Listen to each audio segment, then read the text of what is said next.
Hello and welcome back to your favorite AP History students online class where imitating a teacher isn't a crime. In this video we'll be learning about Unit 9, Globalization from 1900 CE to the present. Let's get straight into 9.1, Advances in Technology and Exchange.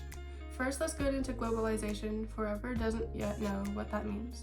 Globalization is a way people around the world have become more connected politically, economically, and socially, meaning that people from across the world can communicate easily with each other, whether it's for working a job, checking in on other countries, or even as simple as talking to family and friends. A lot has changed around the world since 1900s, like communication and transportation technology.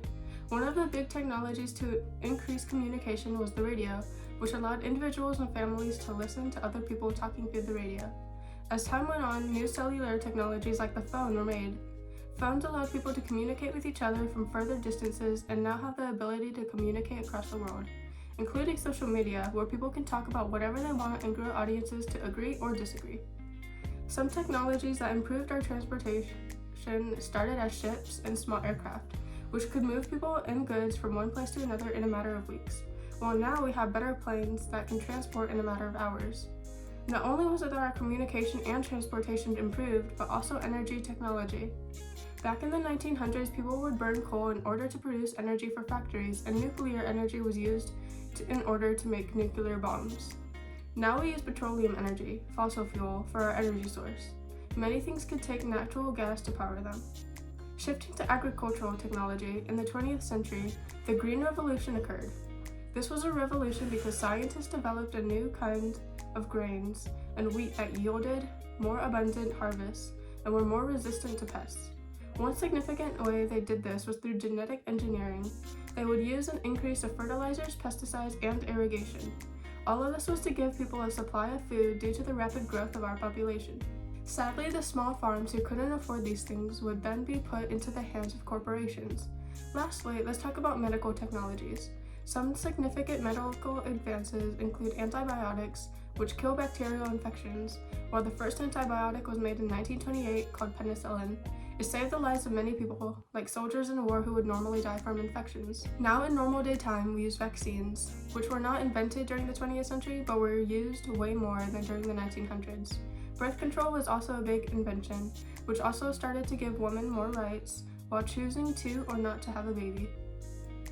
Now that we're finally done with that long lesson, let's move on to lesson 9.2, Technological Advances and Limitations Disease.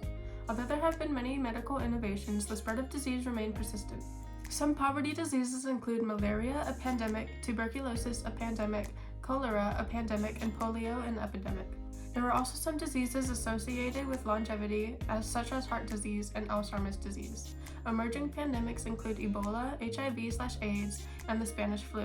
Glad we got through some of those because you said they were pretty bad. Now it's time for our special guest Fabio. Say hi. Hi. Now I have a question for you. How do you think technology is affecting our world today? I think it affects it in a positive way because with all the new technology we have, our lives have improved substantially in the last 100 years. Thank you for your... Thank you. Yeah. Back to you, Professor Sarah.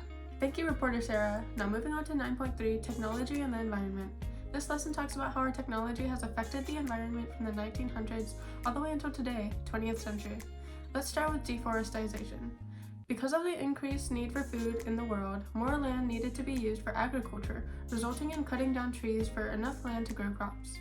The next big thing after 1900 was desertification, which is when fertile land becomes desert-like because of the aforementioned deforestation and other problems like drought and agricultural technologies. The third problem during this period was the decline of air quality, because of the huge amounts of industrial byproducts being released into the air. The fourth problem was the increased pressure on the world's water supply, and the fifth problem was an increase in global temperature. Reasons for these problems are because of globalization and industrialization. As industries spread, more energy resources were in demand. Another cause was because of population growth and urbanization. Effects include increasing population of the world, increasing the amounts of scarce non-renewable resources, oil and fresh water. The second big effect is climate change, with airplanes, cars, factories all releasing pollutants into the air, usually from carbon dioxide emissions and greenhouse gases. Because of this, Kyoto Protocol was made to reduce the carbon emissions, and the Paris Agreement was made to only use more than 2% increase in global temperature compared to the previous industrial levels. Moving on to 9.4, Economics and Global Age, which includes world trade, corporations, and business growth. We're starting off with free market economies, which were mainly created after the Soviet bloc threw off communism and established them with democratic governments. The non-aligned movement also had greater opportunity for open free market economies. Next was the rise of knowledge economies, which demanded the quality and quantity of information available, which can then be monetized as commodity, aka professors, teachers, engineers, etc. In the places where people had knowledge, the manufacturing decreased. So many of our products we see today are made from places in Asia and Latin America because they're paid with lower wages, barely enough to pass by. Last but not least, let's talk about transnational free trade organizations. First of all, a transnational free trade organization is an agreement between nations that eliminates barriers of exchange between them, aka tariffs. An important example of regional free trade agreement is the North American Free Trade Agreement, NAFTA. Mexico would produce goods and then export them tariff-free to the US and Canada. Moving on to the global free trade agreements would be the World Trade Organization, WTO, which represents global trade, goods, services, and intellectual property, used to reduce barriers in the trade in the forms of tariffs and quotas. There was also a rise of multinational corporations, which is an entity which is incorporated in one country but manufactures and sells goods to other countries, aka Nestle, the food company. Now transitioning to 9.5, calls for reform and responses.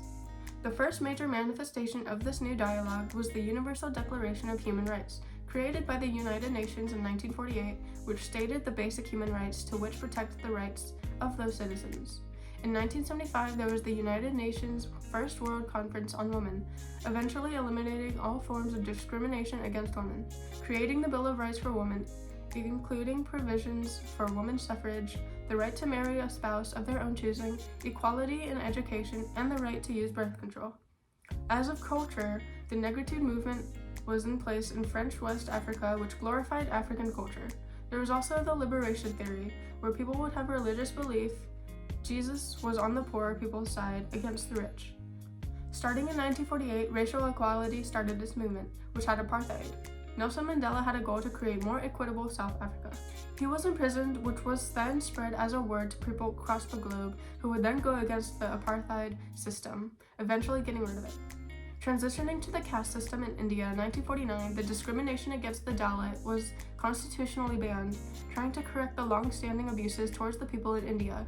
Because of this, they made the caste reservation system, which allowed Dalit to get certain jobs and higher education. In 1989, the Tiananmen Square occurred. Many Chinese would protect against the government to gain more freedom, which government would then fight back using tanks and assault weapons. The Chinese government refused to acknowledge the people were killed, or allowed people to mourn who died there. It isn't taught in schools in China, and it imprisons people who commemorate June 4th. After that, there were small steps toward environmental repair, where people would try to help the earth by dedicating a day and pick up trash, trying to stop pollution. Past that, the World Fair Trade organizations of fair trade were also made, trying to help people get a better wage, living/working conditions, etc. Are you and your lover tired of fighting for what seems like an eternity and need someone to talk to when they're mad at you because you have no friends? Try goldfish. They come with a smile and are there for you when you need someone to talk to. After you pour all your problems into them, eat them. Goldfish, the snack that smiles back. Moving on to 9.6, globalized culture. The world starts forming together and interacting with one another. Politically, the world grew more cooperative through organizations like the United Nations, European Union, and World Trade. They basically created a new reality than what existed at the time. Culturally, there was a greater number of non-believers, people who were not affiliated to a specific religion, which is still increasing today. The new age of religions was created, and many religions have spread because of the globalization from being connected through different countries. Socially, many different cultures were brought together. Communication, transportation, and medical and scientific advances were created, and many rights movements were in place, such as civil rights, women's rights, and voting rights. Consumer culture is also a big thing that was spread by globalization. People tend to focus more on what they bought and what they owned, on where they lived, what they did for a living, or what they believed. Americanization was also considered to be a throwaway culture as it was strongly influenced by consumerism. Commerce and brands have spread to many different countries, making them basically the same, but sometimes with different items. Last but not least, there's pop culture, which is the culture of everyday people rather than the educated elite. There are many global influences on pop culture, such as anime, the World Olympics, social media, etc. Moving on to 9.7, resistance to globalization. It was mainly the global north who benefited from globalization in terms of prosperity and culture influence, while the global south got together and demanded that correctives be applied to the current international economic order. A protest movement called the Battle of Seattle brought it up to the world's attention. This was the main beginning of the anti-globalization movement. Many people tried to resist globalization for multiple reasons, such as the conditions of workers in factories who could be put in unsafe conditions, environmental damage, threats to national sovereignty, and economic resistance. Examples of all of these can include child labor in West Africa, fuel involved to ship products, increased greenhouse gases in the environment. The many conservatives distrust globalization, and some believe that globalization, international agreements, and institutions can destroy small businesses. Finally, moving on to 9.8, institutions in a globalized world, there have been several international organizations that have risen to help facilitate global cooperation, like the World Bank. The main international organization is the United Nations, whose purpose is to keep the peace between nations. Representatives from all the nations come together to overall decide on what to do when it comes to wars.